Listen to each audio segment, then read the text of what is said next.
And welcome in, friends, to the latest episode of Kaboly and Mack. Don't forget, you could become a sponsor, help support this illustrious, fast-growing podcast yourself today by reaching out to either Kaboom or I via social media. You know how to find us at the Chris Mack or at Mark Kaboly. It doesn't matter. You could use X. You could use Instagram, Facebook. Hell, you can even still use TikTok, Kaboom. I've never seen my wife and kids happier than when they woke up yesterday morning and saw that TikTok had been, I don't know, what do we call it? Unbanned, reinstated. Making America great again there, Mac. Is that what we're doing? And then immediately they all just went right into their phones. And I couldn't get anyone's attention for 20 minutes. I have no tick or talk, but apparently the TikTok, they somehow show up on Reels, maybe? I don't know. Yeah, so people will reshare their TikToks into Instagram and other places. Yeah, that happens. Yes, with this one, I guess it's TikTok, but I see it on Instagram or something. It's a sports-related one where they just put up like a college emblems of each player at a position. Oh, yeah. And you got to guess what team it is? Yes. We both know Greg Finley, who works for KDKA AM. I'm on a group chat with him, and he will send me that stuff constantly. I'm like, I have no idea what team this is. Normally, it's quarterback. You could find real quickly with the quarterback. But that's why they always put a question mark for the quarterback. Like, he sent me one the other day. I was like, well, the only Penn State wide receivers I know in the league right now are Godwin and Dotson. And he's like, and Dotson plays for? I was like, oh, it's the Eagles then. Okay, never mind. But yeah, that's a good one. I like that one. Is that a reel or that's just like? It says TikTok, but I don't have TikTok, but it shows up. But I listened to so many of them. They have that same music. Whoa, whoa. Little Zombie Nation action. And all of a sudden I hear, you're playing over there. I'm getting tired of hearing that. That's why I keep the volume off constantly on everything I do on my phone. Nobody needs to hear. We know why. Why? Go ahead. Take your swings. Okay. It's Tiffy time. Anyway. It's banned in Florida right now. Never mind. What's banned in Florida? I'm not saying a darn word. This is a family program. Incognito mode is our friend, Kaboom. Lots to talk about today because it's a Monday. Raw's in Dallas tonight. I have a prediction on who will declare for the Rumble. We'll get to that. There will be much yeeting as Jey Uso is supposed to meet Gunther on Saturday night, and I think they're both supposed to be on the mic tonight. There's lots to talk about in regards to that. Plus, you'll have to work dual screens because the college football playoff championship is tonight. Some players, maybe future Steelers, that maybe we should keep an eye on in that game. There's running backs. There's the descendant of a former Steeler. There's guys of all kind of impact on both sides, especially Buckeyes. And we set the Final Four in the NFL yesterday and the day before as well. We're through the divisional round. Again, you want to sponsor, by all means, jump on board Kaboly and Mack on YouTube. Go live a few times a week, preferably Mondays, Wednesdays, and Fridays as the schedule allows. We may both be pulling our hair out playing sixth grade math teacher. At least I will be over the next couple of days, which may screw with the schedule. But again, because they just announced, literally, Mark, minutes before the show started, the email and the text and the phone call from the West Jefferson Hills School District telling us that our kids will not be having in-person schooling tomorrow or Wednesday because of extreme cold. So that's fun.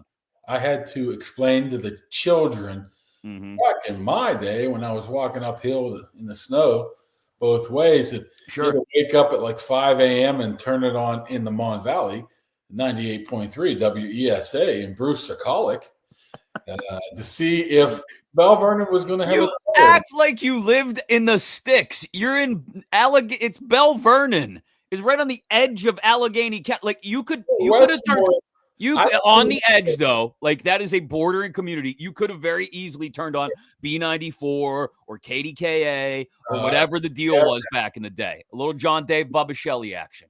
See, here's the thing. I lived in Westmoreland County. Allegheny County was up, Ross Draver. Yeah, area. 2 minutes away. But majority of Bell Vernon's in the Fayette-Nom area. So, really? Yeah, a lot of Fayette-Nom. Huh. Bell Vernon is not in Fayette County. Oh, yeah, it is, brother. A lot of it here. The majority of it. Acting like you're from Fayette County and living in Fayette County are two different. I'm a Westmoreland County guy, but WCCC. I'm right across. See, that's why everywhere when I grew up, everything was Tri-County, Tri-County muffler, Tri-County cleaners, because you had across the river was Washington County, Allegheny County, not Allegheny, Westmoreland County is where I lived in, and Fayette-Nom was right down the road. It still doesn't change the fact that you were getting Pittsburgh radio stations. You didn't have to turn on a dedicated Westmoreland County radio station. Within 2 minutes, I can get in a car to go from Westmoreland to Fayette to Washington County. 2 minutes. Aren't you special? So the divisional round is done and over with. Saturday was the big surprise, Washington beating Detroit. Chiefs, with a little bit of help from the Zebras, although they would have beat the Texans anyway, beat Houston. Philly beats the Rams, pulls away late. Saquon has another massive game, and we can get to Baltimore-Buffalo because that's probably the most easily discussed game of the four. But I'll work through each one. You tell me if you got a takeaway from each of these games. Texans-Chiefs just reinforced that the Chiefs, no matter whether they have a great regular season or not, are still always just, as long as Mahomes and Kelsey are playing football together.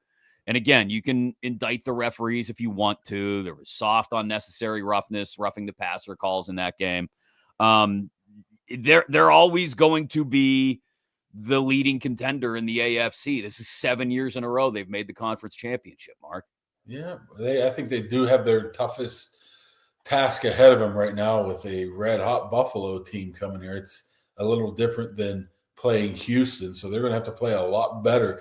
They weren't able to run the ball very well. They weren't able to throw the ball other than to maybe Kelsey. Their defense has just been solid, and who would have thought that from a couple of years ago right now? But, I mean, this team is not going to get rattled. This team, for the most part, is not going to beat itself. It's a product of winning multiple Super Bowls in a row, having a good head coach, and, you just do – the little things. Wow, do I have to say it? What's the Tomlin quote? Do fundamental things. No. Damn it. Consistently, I don't know. You know what we're talking about. I can't remember now. Yeah. Right, I got it. Routine things. Routinely. Thank you. That is the poster child for the Kansas City Chiefs right now. I think they do the routine things routinely. It's hard to beat.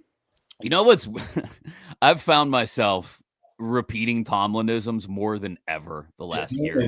In the press conferences, when you ask him a question, it's like, if somebody drops the word component, I'm going like, what are you doing?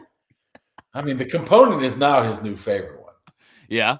It's component. I've noticed, my wife actually noticed this, credit to her, because I started using the phrase to be quite honest, like excessively, like way too much.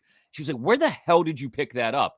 And then one day I was sitting here listening to Tomlin, and she was in the kitchen and she heard it. She's like, that's where you got it. He just said to be quite honest like 6 times in 5 minutes. Yeah, it's funny. Like, to be quite honest, that's probably where I got it from. You know what? That's funny because my wife looked at me and said, why do you keep saying there's a fine line between squashing grapes and making wine? That's got to be an episode. We got to rank our favorite Tomlinisms. That's a good off-season episode because that's what Steelers fans do right now. Of this podcast. We will do the routine things routinely. Kaboom.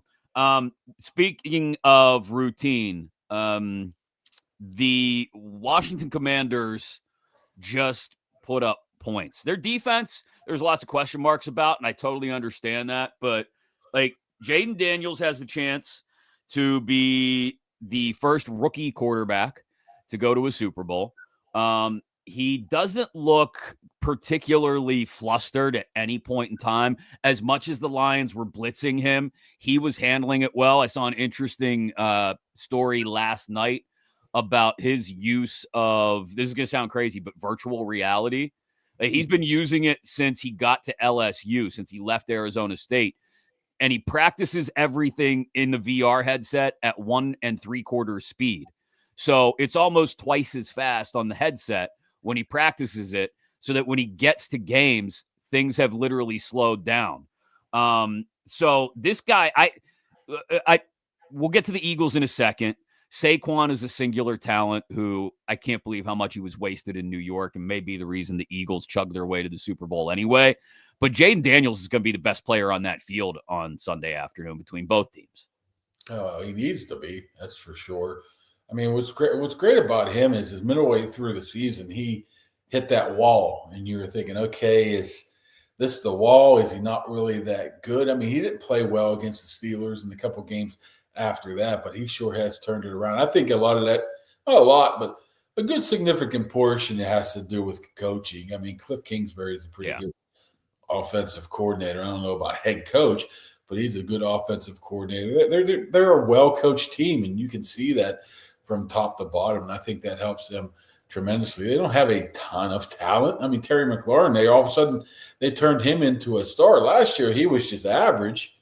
I mean, let's call it what it was. He was an average wide receiver, maybe a little bit above average last year, and all of a sudden now he's a superstar. Zach Ertz is all of a sudden going to the fountain of youth. Zach Ertz had been left for dead after leaving Philly. I mean, you got the Ecklers and the Robbins, or what's his name? DeMarcus Robinson. Yeah, they're a well-coached team, and you can't really count them out whatsoever. And they got a good offensive line, although I believe Cosme is now hurt. That could be moving forward here. But Detroit, man, you think you have it bad in Pittsburgh? Could you imagine what's being said in Detroit right now? I don't know if they're sitting there saying, well, but our defense was so hurt. I don't think that. Yeah, I mean, what, 16 or 17 guys on IR in total? Like, it's not an excuse. It's not a good excuse, but it's a reason, right? It's part of the reason. If Aiden Hutchinson is healthy, if that one guy is healthy, that might change things. Oh, of course, that changes things, but you can. I don't think that's something that the Detroit fans are looking at right now after a 15-win season. They lost to the Commanders at home. But they're so starved for any level of success up there. And look, it's been a barren desert wasteland of football success there for the last 30 years. I think they'll get over pretty quickly and turn the page to next year. I'm curious to see how much of it. Look, both coordinators are going to be gone, right? Like Ben Johnson and Aaron Glenn are going to move on and get gigs somewhere else, most likely by the end of this week.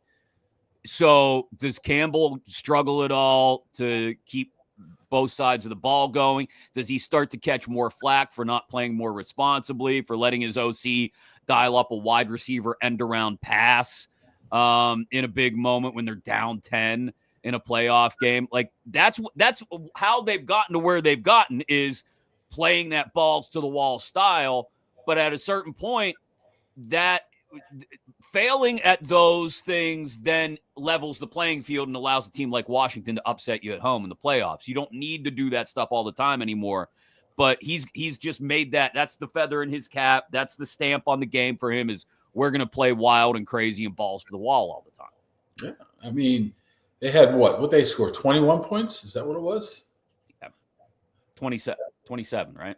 I don't know. Whatever it is, it should have been more than that. You got an offense that is absolutely loaded, from Goff to Gibbs, Ross, Amon-Ra St. Brown to Jamo to Laporta, the best offensive line in the league, a best offensive coordinator in the league. You got to put up more than 27 points against Washington. So they knew that going in, and even if their defense was banged up, they probably should have scored and probably should have won that game. So of course they're in a better shape than the Steelers. I'm not saying that, but they're not feeling very good about themselves right now in Detroit. I can guarantee that. 31, by the way, they ended up scoring. We were both off, but still, they gave up 45 to Washington.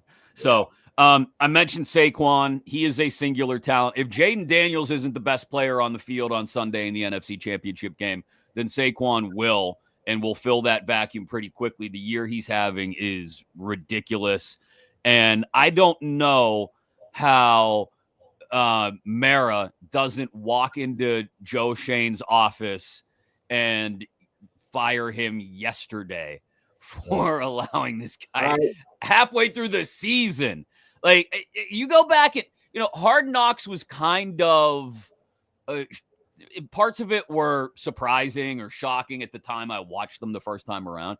Go back and watch those now, and it's even more galling.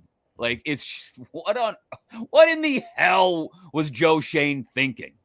I see. I almost disagree with you right there. I think it makes Mara look worse. You are the owner. If you don't want Saquon Barkley to go somewhere, guess what? Say, hey, GM, Barkley's not going anywhere. Sign his ass, right? I mean, you also hire people to do a job. You don't want to be Jerry Jones and constantly doing the job for them. Well, you got the owner telling him he'd hate to see Saquon leave and go to Philly. You got his 13-year-old kid to tell him that he should have drafted Jaden Daniels. Yeah, it's something that's going to be put in his obituary. What's his name? Jim Shane? I don't even know his name. Shane. Joe Shane. Yeah. He was once on Hard Knocks and made himself look like a fool. Yeah. That's what it is. Really loves on man. I mean, honestly, okay, you got say-so in what goes on the air. Say, cut, sign his rear end. Okay, you can start it up again. Start the cameras up again. I mean, I think that makes him look terrible. Both of them end up walking away from it looking bad, but Shane looks worse. He's the GM. Like, it's his job to put together the team. It's the owner's job to just sit there and write the checks and stay out of the way. You're right, though, that Mara at a point should have been like, Joe, yeah, no, we're not letting Saquon walk. And all for Daniel Jones. All because it was supposed to be Daniel Jones' year. Anyway, we just ended up talking about the Giants more than we ended up talking about the Eagles, who, if that game is played indoors, I don't know if – I'm not saying the Rams end up winning, but, like, the Rams did not look at all comfortable once the weather turned in that thing. They were not prepared for that. Stafford's dropping the football. Nakua can't run routes. I know they both played on the same surface, but once the weather really turned late third quarter, fourth quarter, that thing was done. There was no way the Rams were coming back. I mean, you look at Stafford played at Georgia. I'm doubting if there was any snow or bad weather ever there. Went to L.A. and went to Detroit and played in the Dome. Probably played what, 4 games a year against Chicago and Green Bay, and only two games a year, right? One each on the road in Chicago and Green Bay, and who knows if it was necessarily in bad weather or not. Hey, you know what, though? I wouldn't quite write off Washington quite yet in this championship game, because who knows if Jalen Hurts going to play? You know what that means. Kenny Pickett. Okay, what do? You absolutely load up the box. You prevent Saquon Barkley, if you can, from running the ball and say, Kenny Pickett, you go beat us. And are you sure that he can? No. That's what I would do if Jalen Hurts doesn't play. Although when Pickett jumped in midstream for Hurts at the end of the season, he didn't look terrible, other than that one play that keeps getting turned into a meme. He lost to the Commanders. He did lose. Well, he left that game early, too. Did he not? Didn't he get hurt in that one? And he's still fighting the rib injury, I think it is. Hurts will end up playing. They're not going to go into that game without Hurts. And as long as Hurts is back there taking snaps, whether he's playing well or not, it's enough of a concern that you can't totally sell out to stop Saquon, because if you do that, then you end up getting absolutely carved up like the Steelers did against the Eagles when they sold out to try and slow down Saquon. So, how about those Baltimore Ravens, though? Man. Oh, my God. Look, it's okay to say that the best players were not the best at the most important time of the year. This has been for 12 hours now. People have been yelling and screaming at each other. I turned on ESPN for a couple minutes this morning. They're literally yelling at each other about Lamar Jackson. He had an MVP caliber season. Nobody's arguing that. He is a great quarterback. Nobody's arguing that. Nobody's saying that. Nobody's even saying that he's not going to someday win a Super Bowl, because I think he will someday. He's at a very similar point in his career right now to where Peyton Manning was at this point in his career, where he couldn't get over the hump. He kept running into other great quarterbacks. In Manning's case, it was just one great quarterback for the most part. In Brady, got beat by Ben one year, and his idiot kicker. And so, Manning couldn't get over the hump.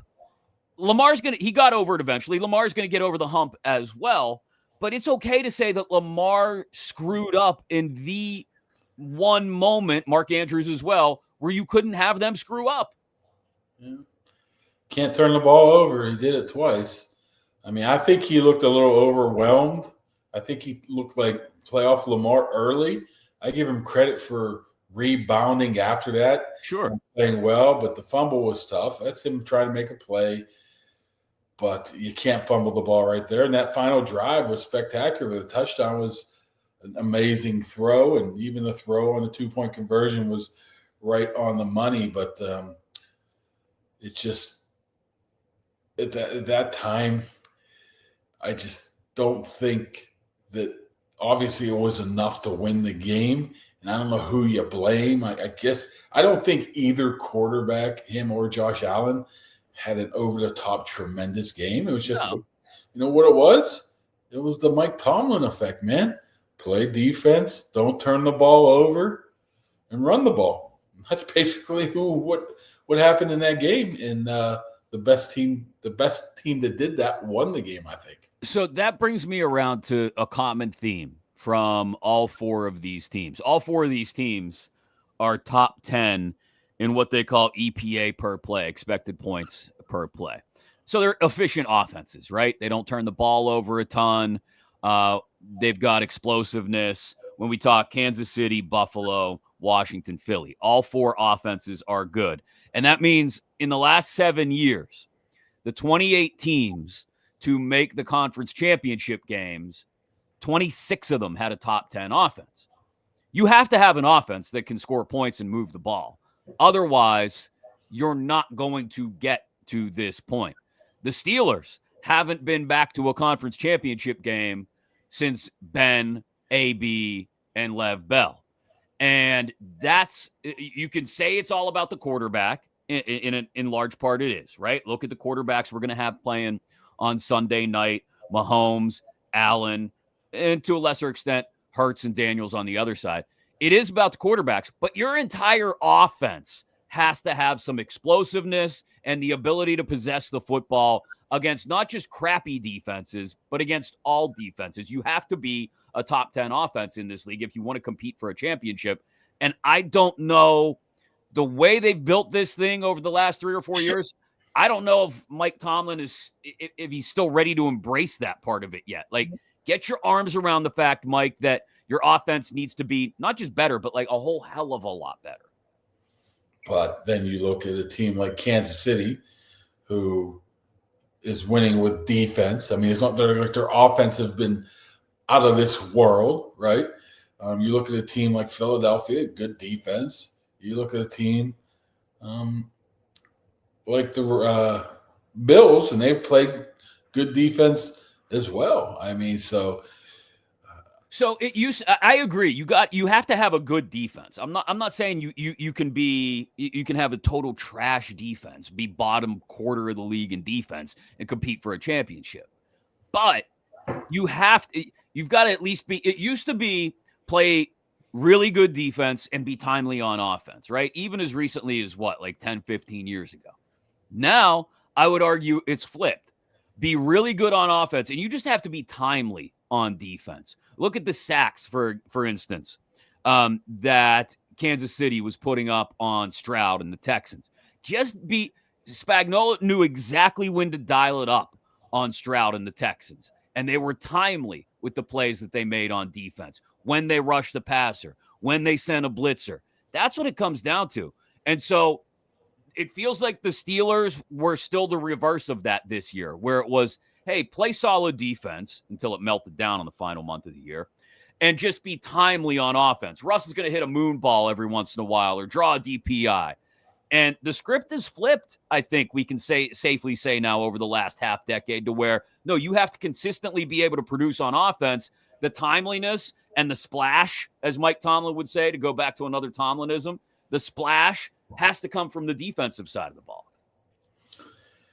Yeah, I mean, it's hard to argue with that. I mean, the facts show it out, but I don't think this divisional round really proved that. I actually think it was more the other way around. If you just look at a small sample size and look at these 4 games over this past week, I think it was more defense and timely offense. You sound like a statistician. Small sample size. Listen to you. You've been looking at fan graphs for Pirates free agent signings. I was just trying to Google what EPA meant, to be honest. That's our esteemed ball reporter, Mark Kaboly, Pat McAfee. You know what? EPA on the air. The great Craig Wolfley once said, "I don't believe in analytics. I believe in iolytics." What the hell does that even mean? It means I look and what I see. I don't need to see something. Iolytics. Something on a paper to tell me somebody that stinks or something's not working.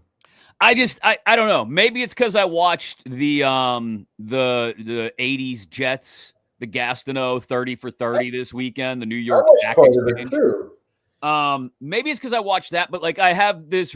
Maybe it's because, again, look at how many instances we saw quarterbacks absolutely bludgeoned this weekend, and I don't know. I felt a renewed sense of belief in timely pass rush and consistent offense, timely pass rush. Consistent offense, timely pass rush. I don't know. Maybe. Why isn't Steve Spagnuolo getting any head coaching looks? That's a great question.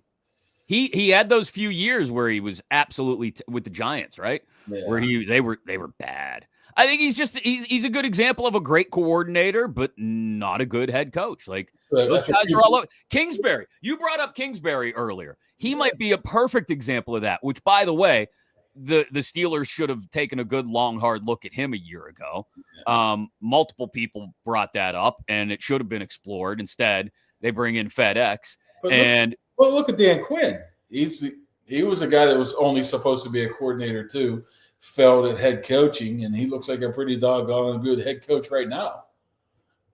Yeah, he's got the quarterback. So, I mean, I think Quinn, maybe we could argue whether he's great head coach or just very good with a good set of offensive talent right now and a great coordinator leading his offense. He's a guy that can delegate power. Right, which comes back around to our guy Mike T, right? Like, would Mike T have ever seriously entertained the idea of bringing in Cliff Kingsbury? I don't think so. I know those two have some sort of a relationship. To what degree, I'm not quite sure. I know it had to be a decade ago. I saw Kingsbury at the Steelers facility. Really? Watching practice. So he has some sort of relationship. I'm not quite sure. Why wouldn't they have jumped on that? That would have been perfect. You're unsure about your quarterback position. Why not bring in maybe the best, if not one of the 2 or 3 best offensive coordinators in the game? Maybe it goes both ways. Maybe he didn't want to come here.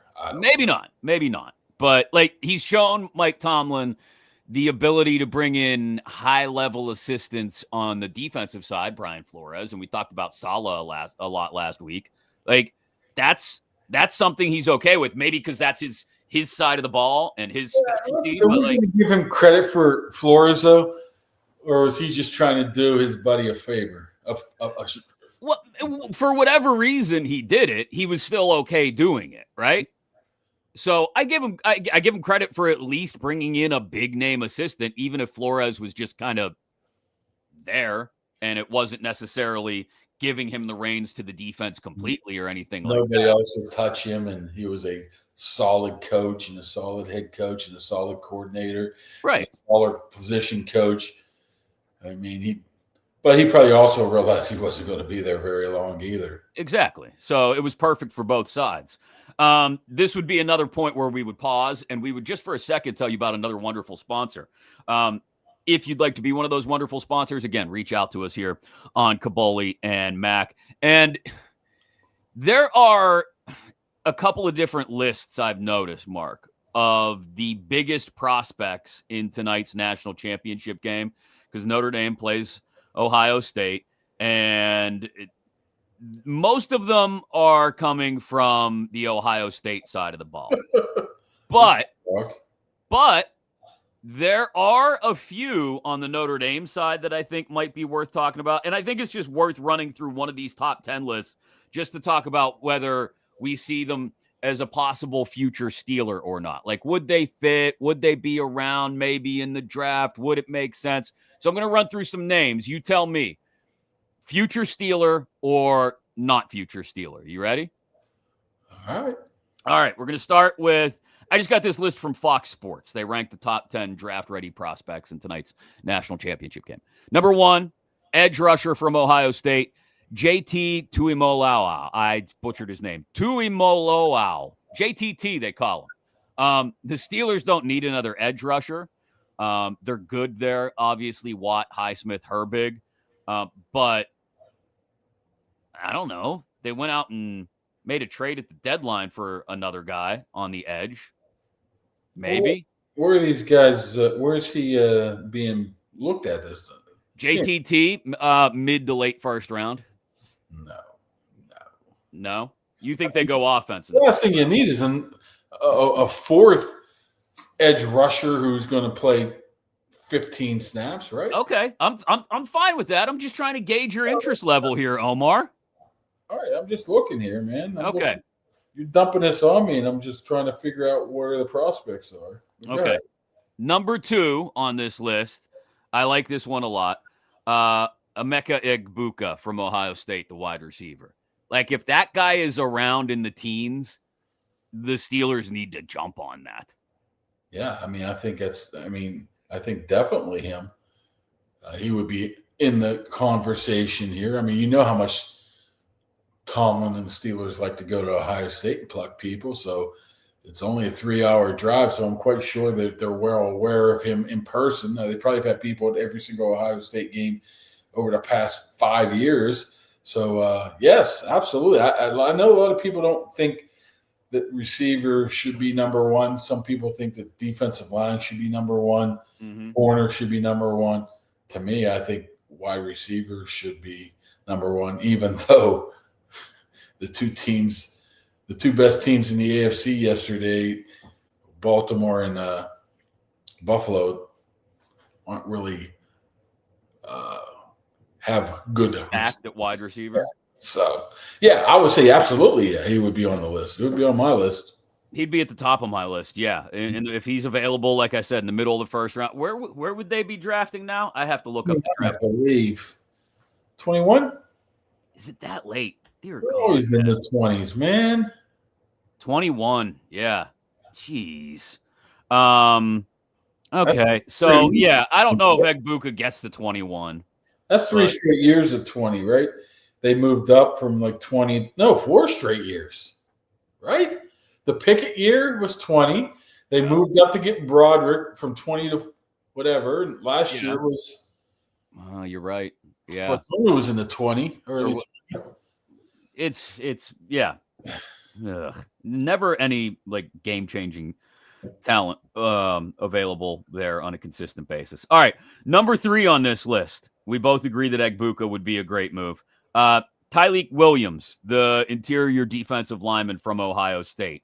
Big guy, 6'3", 327. Your defensive line is not getting any younger as Cam Hayward continues to age. And Keanu Benton is good, but not great. Tyleik Williams, if he's available, would be very enticing there. I think that's a luxury pick in the first round if you're going defensive line. I think you roll with Cam Hayward. I think you move Benton from nose to end, dump Ogunjobi, go find yourself a nose tackle who can play 30% of the time. Why waste a first-round pick on a defensive lineman? What if he's there in the second? I know that's getting late for him, probably around 50 or wherever. I'd say probably not. I would say that. I mean, when was the last time they actually took a defensive lineman early to it? Yeah, probably. Hargrave was second and third, I guess. What round was Benton? Was he fourth? They might have moved up. They moved up. Was that late second or was that in the third? Yeah. So I think that's the way you go there. That's where the most value would be. I don't think you go there quite yet. All right. We're rolling through the top 10 prospects in tonight's national championship game and whether any of them could be future Steelers or not. We've rolled out JTT of Ohio State, JT Tuimoloau. Just they don't need any more edge rushers. Emeka Egbuka, great choice if he's there at 20. Tyleik Williams, Kaboly says no. I say if he's there in the second round, you take a swing. Jack Sawyer, defensive end, Ohio State. Again, they don't need. I would love to have him, though. But where are you going to put him? I don't know, but I just love to have him as a football player. Right? I mean, where is he going to go? I mean, I don't know if he's going to be day 2 or day 3, right? Day 2, I would think. He's not a first rounder. Middle of day 2, maybe late day 2, like third round. Let's say he's a third rounder. Yeah. But I mean, he's 6'5", 260, big dude, has some speed, fights people who want to plant the flag on his field, that kind of guy, heart and hustle guy, right? Yeah, I would love to have him, but glue guy, but you just don't have anywhere to put him on the field.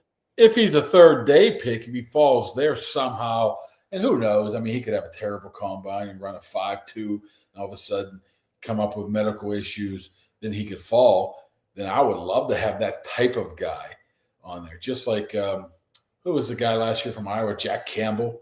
Oh, yeah, I love the idea. That guy's just like a meathead. That's the type you would love to have on your roster. Although I'm not complaining about Peyton Wilson. Peyton Wilson has been. He's not a meathead, though. I want meathead. Why does he have to be a meathead? You just want somebody to bang their head off of brick walls? Is that what you're looking for? You have enough of that. I don't think there's enough of that in the law. I think Peyton Wilson's got. He and Herbig have enough meathead that they bring that in doses, I think. I don't know. Peyton Wilson, I don't think you can be a meathead and a guy who is as religious as him. So I don't think those things mix. All right.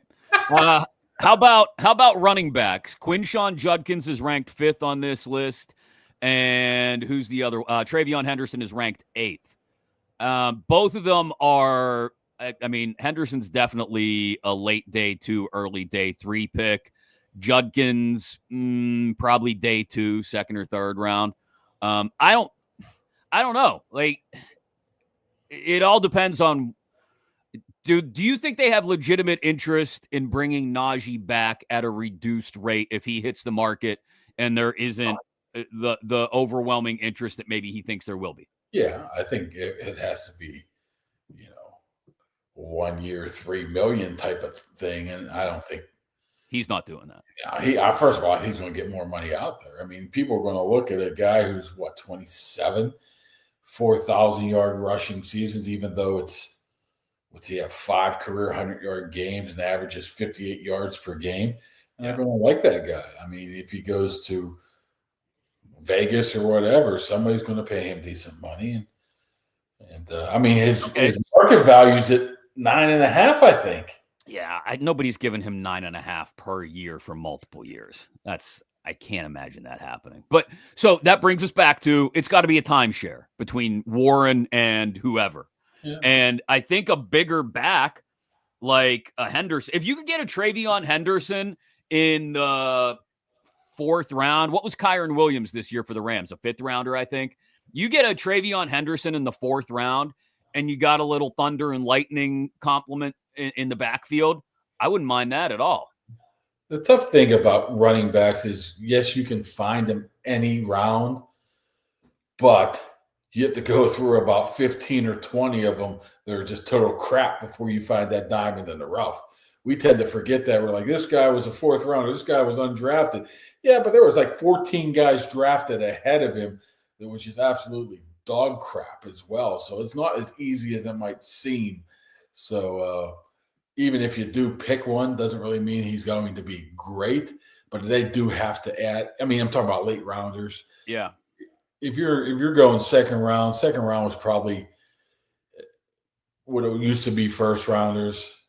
So yeah, I would definitely have to entertain a running back second or third round because first of all, it's a deep class, so maybe you can reach into the third or fourth, and you can't first of all rely on Jaylen Warren. Plus, you're going to need more help there as well. I mean, whoever they have on the roster right now, I don't even know who they have. They brought some guys back for what do you call that? Future deals. Futures contracts. Those don't count. It's Warren and whoever else at this point. Or Darryl. Yeah. And even that, so if they were to go third round running back, Judkins may be the perfect pick if he's still there. Like, that's a guy who I think probably, I wouldn't say gets the bulk of the carries over Warren, but at the very least comes out of the gate a 50-50 split. He's just, I've liked him since he was down at Ole Miss.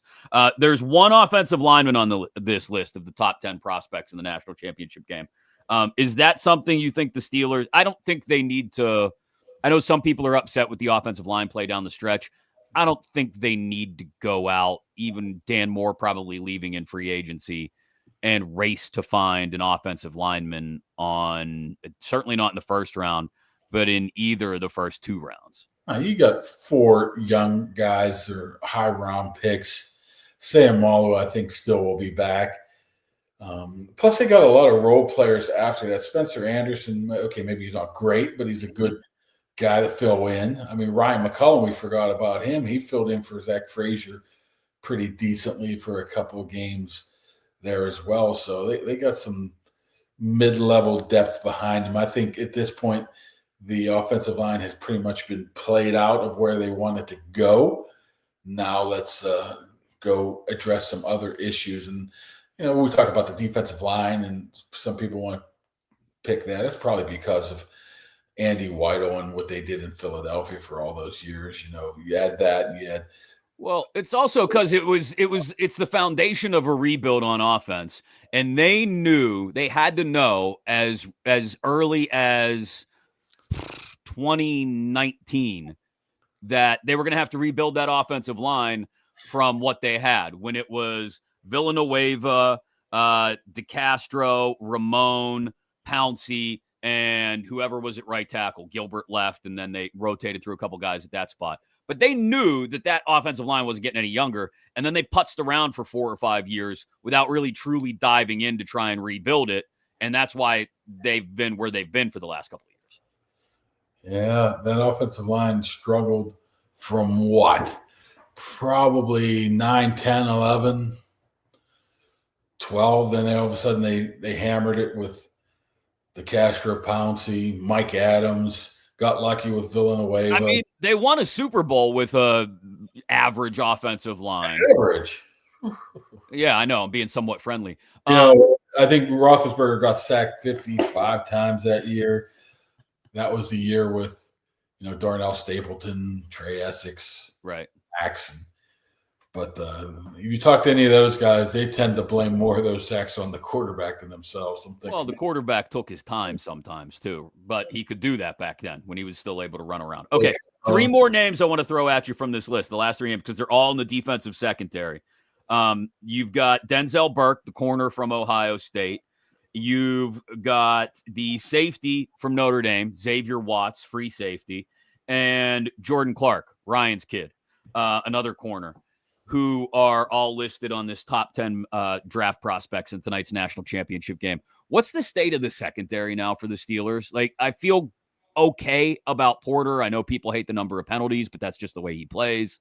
I liked Deshaun Elliott more often than not. The other corner, Dante Jackson, was pretty good when he was healthy, a couple picks. Minka was underwhelming for what I think our expectations are of him. I don't know. Beanie we talked about him the other day. He's, his ceiling is Mike Hilton.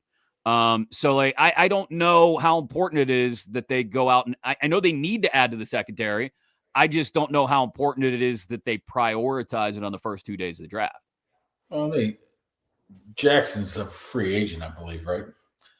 Okay. I think they have to either bring him back or not. I mean, they could bring him back at reduced, right? But right now, you have to look at Corey Trice is going to be that guy right now that they at least initially think is going to take over that spot. I mean, I don't know how confident you can be in a guy that's only played a handful of snaps in his career and has had a couple major injuries over the past 3 or 4 years going back to college.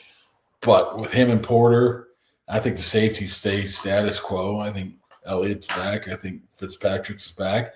I think you need some depth there just to cover your rear end with third day picks then, basically, is what we're talking. I mean, I don't know what Jackson would want to do, and I don't know how much he would want to come back or how much he would play in the free agency market, but I would welcome him back at maybe a secondary role, a more reduced role. I would assume Cam Sutton's not coming back. Hopefully not. It leaves you to that point where you still probably need a nickel. They've been struggling trying to replace Mike Hilton for what now, 6-7 years. Yeah, they haven't been able to find him. And I don't know if Beanie Bishop fits that role of exactly what you want to be. 3 down type of guy as a potential nickel guy. I don't know if you just go out and draft a nickel, though. You know what I'm saying? Yeah, I mean, that's the thing. Like, I like Beanie's nose for the ball and all that. That's great. But like you said, he's Mike Hilton 2.0. And I don't know. Like, that's not enough to be like a consistent starter at nickel, I don't think. There's a reason why Cam Sutton kept getting playing time at the end of the year, even though when he was screwing up. Because they must not have trusted or believed in Beanie Bishop, right? Why else would you play him then? Who do you think wins tonight? Notre Dame, Ohio State? Well, probably Ohio State. I mean, can they both lose? I don't think that's allowed. I'll be honest. I kind of root for – I don't like that they beat my team, Penn State, obviously, but, like, I kind of root for Marcus Freeman. Like, he seems like a good dude. And maybe he's not. I don't know. I'm just judging by what I see in the public realm. But, like, Marcus Freeman seems like a guy I could get behind and root for. What time's that game start? Late, probably. 8-something. So I can, watch all of Raw and still hit the second half then, huh? Yeah, it's a college game. It won't be over till 2 a.m. I will watch football first and then stay up late and watch Raw later. Speaking of which, they're in Dallas tonight. As mentioned earlier, there will be yeeting. Jay is supposed to get on the mic, Jay Uso, before he faces Gunther Saturday night in San Antonio. The New Day supposed to be there tonight and supposed to actually wrestle, be in a match rather than just continuing one of the greatest heel turns in wrestling history. I saw him wrestle here in Pittsburgh a couple weeks ago. Kofi wrestled. But no Xavier? He was there. He was causing trouble. Big one tonight, though, is Scottish psychopath Drew McIntyre versus Seth Rollins. Yeah. So here's my prediction. Both of those guys have already declared for the Rumble, right? Yep. Reigns, Cena, Punk, and those two all declared for the Rumble. I think you're going to see Sammy jump in tonight and declare for the Rumble. It's a little bit. It's not one of the main event guys, but Sammy's been on that second tier for a while now. Sami Zayn's going to declare for the Rumble. It's going to happen. The honorary Oos. The honorary Oos. I'm not a big Sami Zayn fan. Although one of the few people that beat Gunther was Sami Uso. Sami Zayn. True. I don't know what they see in Sammy. I guess I don't like this gimmick. I don't like this character he plays. I don't know. I'm just trying to think who could possibly declare tonight Raw-wise. I think we'll get a lot of female action. Yeah, there's only been one or two there so far. I didn't get to watch a lot of SmackDown. I only watched a few minutes of it. Did I miss anything fantastic? Esteemed WWE.com writer Mark Kaboly. It's absolutely. I mean, first of all, Solo got booed out of the building. Couldn't even raise the mic. He left. But he got the Dom treatment. The Great Samoan Werewolf took over, though. So.